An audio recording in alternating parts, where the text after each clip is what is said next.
Iran Israel की जंग अब तीसरे विश्व युद्ध का संकेत है। क्या अमेरिका के हमले से पूरी दुनिया की अर्थव्यवस्था डगमगा जाएगी और क्या कच्चे तेल की कीमतें $120 पार कर जाएंगी? अगर ऐसा हुआ तो ये आपको भी बेचैन करने वाला है। ऐसे में आइए जानते हैं एक एक करके इन सवालों के जवाबों को। नमस्कार, मैं ब्रह्मचारी आशीष और आप देख रहे हैं इन खबर। ईरान और इजराइल के बीच चल रही जंग में अब अमेरिका ने भी सीधी दखल दे दी है, जिससे पूरी दुनिया में तनाव और अधिक बढ़ गया है।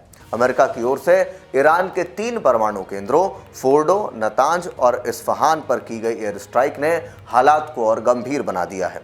इस हमले के बाद अब मध्य पूर्व में युद्ध और व्यापक हो सकता है। जैसे ही नया कारोबारी हफ्ता शुरू होगा, अमेरिका की इस कार्रवाई का सीधा असर वैश्विक बाजारों पर दिखाई देगा। पहले ही क्रूड ऑयल की कीमतें चढ़ रही थीं और अब इस युद्ध के चलते यह आंकड़ा और ऊपर जा सकता है। विशेषज्ञों का मानना है कि ब्रेंट क्रूड की कीमतें $120 प्रति बैरल तक जा सकती हैं।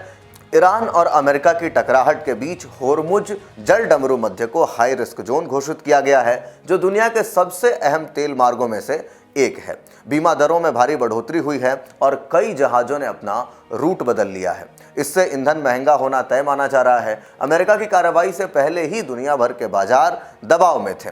अब हालात और खराब होने की आशंका है। शुक्रवार को अमेरिकी इंडेक्स S&P 500 और नास्डाक में गिरावट देखी गई थी। वहीं भारत के बाजारों ने शुक्रवार को मजबूती के साथ क्लोजिंग दी। सेंसेक्स 1046 आंकड़े तक चढ़ा और निफ्टी भी 319 अंक ऊपर बंद हुआ। फाइनेंशियल एक्सपर्ट्स का कहना है कि अगर ईरान कोई जवाबी हमला करता है तो वैश्विक बाजारों में बड़ी गिरावट देखने को मिल सकती है। निवेशकों का रुख अब गोल्ड और डॉलर जैसे सुरक्षित माध्यमों की ओर है। इससे इक्विटी में अस्थिरता और बढ़ गई है। तेल की कीमतों में तेजी से दुनिया भर में महंगाई और बढ़ सकती है, जिससे केंद्रीय बैंक अपने बाजार दर घटाने का प्लान को अब टाल सकते हैं, देरी कर सकते हैं। इससे आर्थिक रिकवरी पर भी ब्रेक लग सकता है। ऐसे में इजराइल ईरान के बीच जो जंग चल रही है, उसमें अमेरिका के आने से शेयर बाजार पे जो कहीं ना कहीं उठापटक देखने को मिल रही है, उसने आपको कितना प्रभावित किया है? कमेंट बॉक्स में अपनी प्रतिक्रिया जरूर दें। बाकी के अपडेट्स के लिए देखते रहिए इन खबर। धन्यवाद।